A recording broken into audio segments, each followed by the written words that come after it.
सेजल खांडेकर आणि आज आपल्यासोबत आहे राज साळुंखे. हाय राज, कसा आहेस तू? एकदम मस्त. तू आज आपण तुझ्यासोबत कबड्डीबद्दल बोलणार आहोत. तर तुझी कबड्डीची स्टार्टिंग कधीपासून झाली? तू कधी कबड्डी खेळायला स्टार्ट केलंस? कबड्डी स्टार्ट शाळेपासूनच केला. थोडंफार खेळायचो, हळूहळू कॉलेजमध्ये खेळायला लागलो, मग सिलेक्शन वगैरे व्हायला लागलं, तिथपासून चालू केली हळूहळू खेळून. तुझ्या कबड्डीच्या स्ट्रगल्सबद्दल सांग आम्हाला. आता आधी मी 3 इयर्स झाले पालघर जिल्ह्याकडून खेळायचो. मग मुंबई कसं एक कबड्डीचं माहेरघर म्हणून ओळखलं जातं, म्हणून मग मी पालघरमधून मुंबई उपनगरमध्ये आलो. स्वस्तिक क्रीडा मंडळ कुर्ला या संघामध्ये. निलेश दादामुळे मला संधी भेटली त्या टीममध्ये खेळायला. आता सध्या मी स्वस्तिक क्रीडा मंडळ कुर्लामध्ये खेळतोय निलेश दादामुळे. आणि ते काय असं स्ट्रगल केलंस का तू काही? आता मग जिल्हा सोडून बदलापूरमधून यायचं, बदलापूरमधून डोंबिवलीला जायचं, ते थोडंसं चेंज झालं माझ्यासाठी. जिल्ह्यातल्या जिल्ह्यामध्ये मी घरातून ग्राउंड करायचो इझिली, पण आता दुसरीकडे जाऊन तिथून तेवढं अंतर करायचं ते थोडं डिफिकल्ट व्हायला लागलं माझ्यासाठी. म्हणजे एक्सपिरियन्स नव्हता एवढं सगळ्याचा. मग ते आधीचे डेज खूप हार्ड होते. आधी असं जायचो यायचो, असं वाटायचं खूप की कुठे काय करतोय, एवढं हे स्ट्रगल, म्हणजे थोडंसं आहे स्ट्रगल थोडंसं माझ्यासाठी. मग ती हळूहळू सवय झाली, मग आता काय एवढं वाटत नाही. असं मी ऐकलं की तू म्हणजे तुमचा कॅप्टन कूल आहेस तू, म्हणजे तू आता जसं स्माईल करतोयस तसंच तू मारताना पण स्माईल करतो. तर त्याचं काय आहे? कारण की बाकीचे प्लेयर्स असे खूप ॲग्रेशनमध्ये रेडिंग करतात. तर तुझ्या मनात असं काय असतं की तू असं म्हणजे राग वगैरे आहेच नाही, म्हणजे बॉडीमध्येच काय असं वाटत नाही काय चिडून वगैरे काय होणार आहे. खेळायचं ते खेळायचंच आहे. मग शांत डोकं ठेवून खेळा किंवा रागात खेळा. रागात खेळण्यापेक्षा शांत डोकं ठेवून खेळलेलं बेटर आहे. म्हणजे तू स्ट्रॅटेजिक गेम खेळतोस, तू ॲग्रेसिव्ह गेम नाही खेळत. चांगली गोष्ट आहे.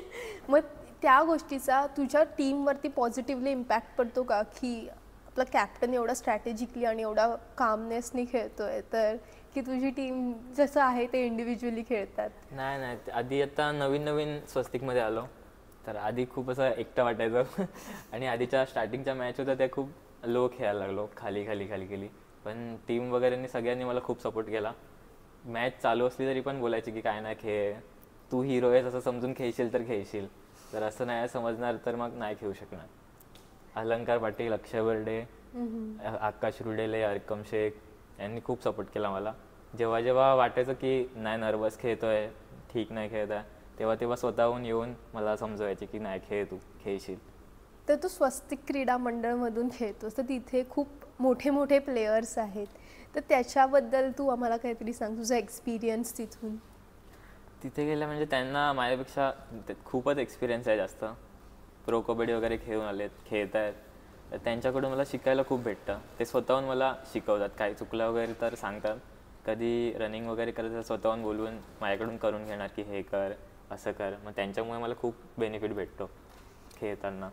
आणि त्यांच्यासोबत खेळताना असं काही वेगळा प्रेशर असतो का? कारण की ऑब्व्हियसली ते खूप मोठ्या लेवलवर म्हणजे प्रो कबड्डीमध्ये खेळतात आहेत, तर तुझ्यावरती काय प्रेशर असतो का त्यांच्यासोबत खेळताना? त्यांचं काय प्रेशर नसतं, म्हणजे आधी आधी मलाच जास्त प्रेशर असायचं की नवीन आहे, मॅच खेळायची, कसा खेळ, फ्लॉप खेळ, चांगला खेळ, मीच नर्वस असायचो. त्यांचं काय प्रेशरच नसायचं, ते स्वतःहूनच येऊन मला फ्री करायला बघायचे. म्हणजे ते खूप फ्रेंडली आहे तुमच्यासोबत. खूप. आणि जेव्हा तू म्हणजे पालघरमधून तिथे तू कॅप्टन होतास राईट पालघरमध्ये, आणि तू जेव्हा इथे आलास तर ते किती डिफरन्स होता त्या गोष्टीमध्ये? आता फार आहे, थोडाफार डिफरन्स तर आहे, पण आता इथून पण वरती यायलाच लागणार आहे मुंबईमधून उपनगरमधून. जसं जिल्ह्याकडून पालघरकडून चालू केलेलं 0पासून, तसं इथून पण 0पासून स्टार्ट केलं आहे वरती यायला.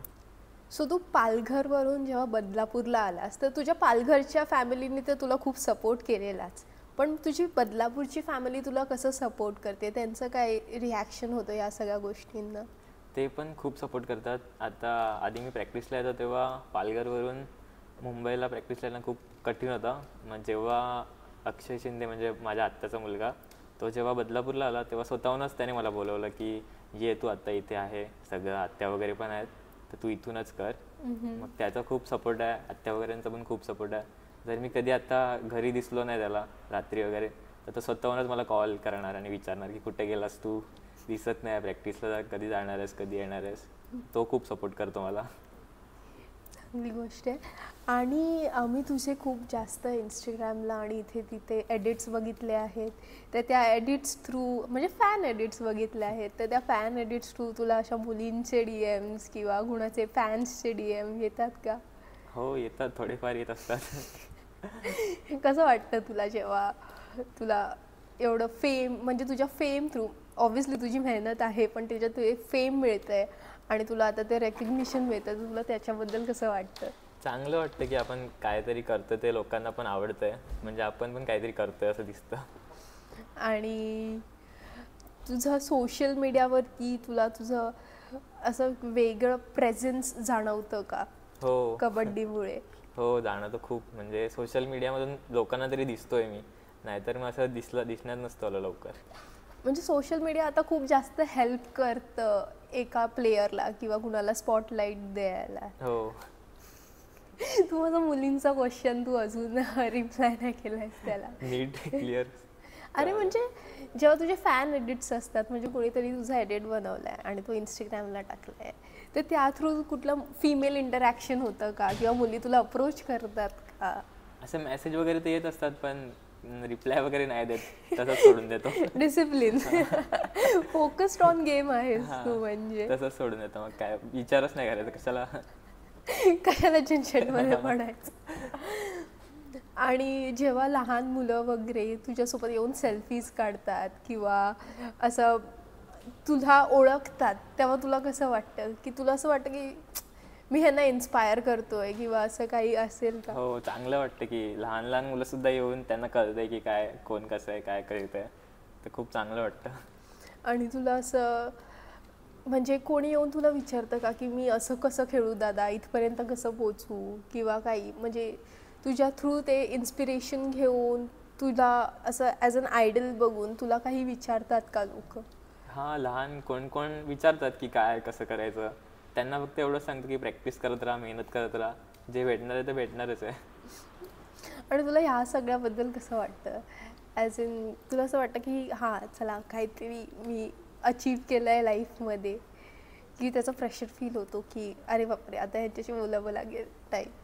हां म्हणजे अचीव असं काय किती केलं तरी पण असं वाटतच नाही की काय केलं आहे, अजून करू असंच वाटतं. किती पण काय केलं तरी ते एवढं कमीच वाटतं मला. म्हणजे तुला अजून मोठं व्हायचं आहे. सो स्वस्तिक क्रीडा मंडळाने 2 स्टेट लेवल मॅचेस जिंकले आणि तिथे तू बेस्ट प्लेअर होतास, तर तुला ती फिलिंग कशी वाटली? मला पहिले तर फर्स्ट टाईमच स्टेट लेवल टुर्नामेंटला बेस्ट प्लेअर भेटला. मला असं वाटलंच नव्हतं की अनएक्सपेक्टेड होतं की बेस्ट प्लेअर भेटू शकतं वगैरे. खेळत होतं पण बाकीचे पण शेवटी चांगलेच होते आमच्या मंडळातले. तर अनाऊन्स करत होते तर अर्कमदादा वगैरे बोलतच होते की राजको मिलेगा, आणि अनाऊन्स केलं तर मी शॉक झालो की मला कसं काय आलं वगैरे भेटलं. मग जाताना ट्रॉफी वगैरे घेतली. आणि अजून एक तुझी म्हणजे अशी अचीवमेंटच म्हणू शकतो की पुणेरी पलटणचे स्टार आकाश शिंदे यांनी तुझी स्टोरी टाकलेली, तर तेव्हा तू भेटलास तेव्हा त्यांना कसं वाटलं? आणि तरी नंतर तुझी स्टोरी पण टाकली अपकमिंग स्टार म्हणून, तर तेव्हा तुला कसं वाटलं? ती फिलिंग खूपच चांगली होती. मला असं मी त्याच्या आधी आमच्या दोघांची स्टोरी टाकलेली माझ्या अकाउंटवरून. मग नंतर मला वाटलं की माझी स्टोरी ॲडबॅक केली असेल. मी बघायला गेलं तर त्यानेच स्वतःहून माझी पोस्ट त्याच्या स्टोरीला टाकून मला मेन्शन केलं. खूप चांगलं वाटलं की हां आकाश दादाने आपली स्टोरी टाकली म्हणजे काहीतरी असणार. आणि त्यांनी त्याच्यावरती अपकमिंग स्टार पण लिहिलेलं, म्हणजे त्यांनी तुझा गेम सुद्धा बघितलाय. मग तुला कसं वाटतं की जेव्हा मोठे प्लेयर्स तुझा गेम अप्रिशिएट करतात, तुला अप्रिशिएट करतात, तेव्हा कसं वाटतं? खूप चांगलं वाटलं. म्हणजे आकाश शिंदेने स्टोरी वगैरे टाकली तर मग अजूनच चांगलं वाटलं. मी स्वतःहूनच जाऊन त्याला आधी पण विचारलं की कसं काय इम्प्रूव्ह केलं पाहिजे गेम वगैरे, त्याने चांगलं मला रिप्लाय केला. आणि मला तुझ्या म्हणजे तू दिसतोच खूप फिट आहेस, तर तुझ्या फिटनेसला तू कसा मेंटेन ठेवतोस? फिटनेस आमचा क्लबमध्येच चालू असतो. क्लबची प्रॅक्टिस वगैरे चालू असते, दादा वगैरे घेत असतात. म्हणजे पूर्ण जे पण आहे ते तुमचं क्लबमध्येच होतं.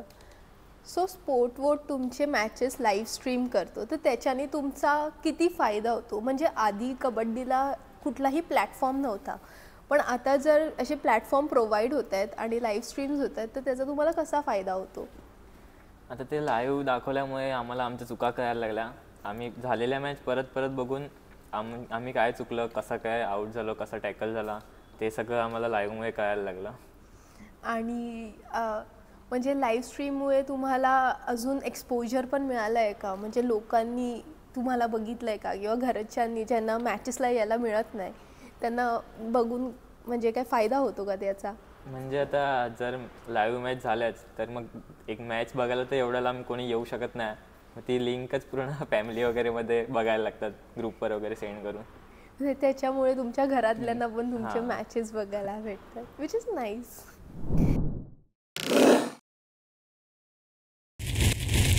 तर आपण एक क्विक रॅपिड फायर सेशन खेळूया. तुझं फेवरेट रेडिंग स्किल कुठची आहे?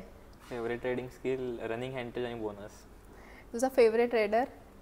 Favourite raider Akash Shinde. तुझा फेवरेट डिफेंडर? निलेश शिंदे. आकाश शिंदे की असलम इनामदार? आकाश शिंदे. आकाश शिंदे की निलेश शिंदे? निलेश शिंदे. निलेश शिंदे की राज साळुंखे? निलेश शिंदे. ओके. मॅट की माती? मॅट. आणि तुझी कोणासोबत खेळण्याची इच्छा आहे? तुझं स्वप्न कोणासोबत आहे खेळण्याचं? स्वप्न आकाश शिंदे, असलम इनामदार यांच्यासोबत. जर PKL मध्ये तुला खेळायला मिळालं तर कुठल्या टीम सोबत तुला खेळायला आवडेल? पुणेरी पलटण.